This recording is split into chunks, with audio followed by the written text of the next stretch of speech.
मध्य प्रदेश के गृह मंत्री डॉक्टर नरोत्तम मिश्रा ने राजधानी भोपाल में मीडिया से चर्चा करते हुए कहा कि प्रधानमंत्री नरेंद्र मोदी पर विवादित बयान देने वाले कांग्रेस के पूर्व मंत्री राजा पटेरिया को दमोह से गिरफ्तार कर लिया गया है, जिन्हें अब पवई की कोर्ट में पेश किया जाएगा। 2 धाराएं भी बड़ी लगाई गई हैं। वहीं शाहरुख खान के वैष्णो देवी मंदिर जाने पर गृह मंत्री ने कहा कि समाज अब जागृत हो गया है, सभी को आस्था के साथ जाने में कोई आपत्ति नहीं है।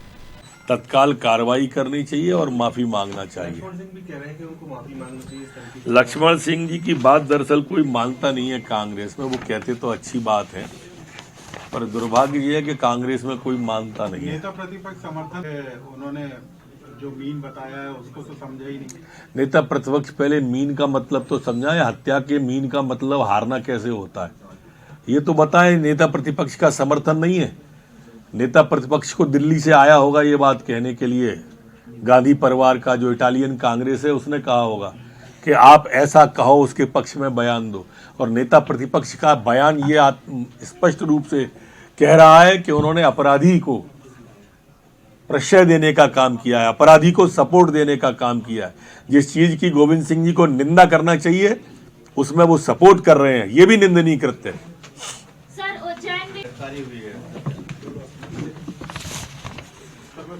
आज सुबह 6 बजे हटा दमोह से पूर्व मंत्री राजा पटेरिया जी की गिरफ्तारी की है। वर्तमान में उन्हें पवई में हैं वो। आज पवई की कोर्ट में उन्हें पेश भी किया जाएगा। जो पूर्व में उन पर धारा लगी थी उसमें 2 धारा 115 और 117 ये वो धारा है जिसमें जनता को ऐसे कार्य के लिए उत्प्रेरित करना जो मृत्यु या आजीवन कारावास या उस तरह के जीवन पर खतरा लोगों के होता है, उसके लिए प्रेरित करने वाली ये 2 धाराएं उन पर और बढ़ाई गई हैं। मैं भी अचंभे में हूं कि मल्लिकार्जुन खड़गे मौन हैं, सोनिया जी मौन हैं, राहुल गांधी जी, प्रियंका जी सब मौन हैं। प्रधानमंत्री की हत्या का मामला है। स्पष्टीकरण जो दिया उनने कल कहा कि आई मीन, मेरा मतलब हारने से है। अब हिंदी के शब्दकोश में हत्या का मतलब हारने से कहीं भी नहीं है, लेकिन कांग्रेस भी शब्द गढ़ती है। कमलनाथ जी ने कंडीशनल खेद प्रकट किया है, कंडीशनल। कमलनाथ जी अब ये ट्विटर पर चिड़ीमारी छोड़िए, कोई टिप्पणी ऐसी करते कि पार्टी से तत्काल निकालने की कार्रवाई होती तो शायद लोग इसको आपकी बात से सहमत भी होते।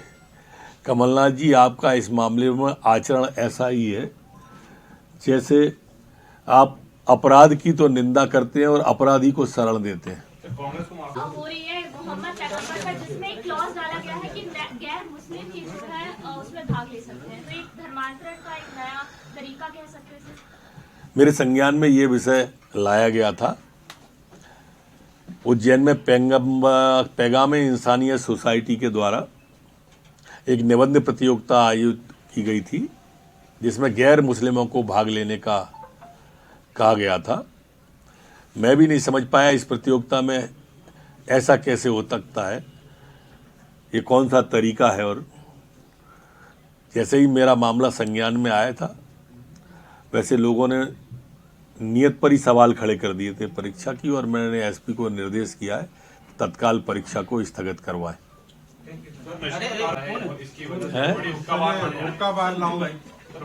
क्या हो गया सर? शाहरुख खान जो है मत्था टेक रहे वैष्णो देवी में, आमिर खान पूजा कर रहे हैं फिल्म सक्सेस के लिए, ये किस तरह का बदलाव? समाज अब जागृत हो गया है। ये बात इन सबको भी अगर समझ में आ गई है तो अच्छा है।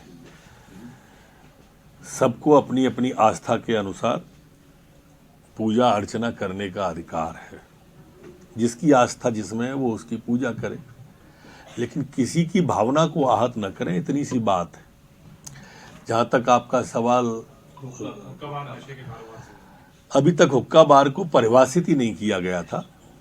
गृह विभाग के द्वारा इसे परिभाषित और प्रतिबंधित करने की कार्रवाई अभी तक नहीं थी, वो की गई है। इसमें अब सजा का प्रावधान 1 वर्ष से 3 वर्ष का गृह विभाग ने प्रस्तावित किया है, जो कैबिनेट को जाएगा। और जो 50,000 का जुर्माना है उससे 50,000 से 1 लाख तक का करने का प्रावधान किया गया है। धारा 27 का धारा 4 का के अधीन अपराधों को संज्ञेय श्रेणी पुलिस हस्तक्षेप योग्य अपराध बनाने का प्रस्ताव दिया गया है।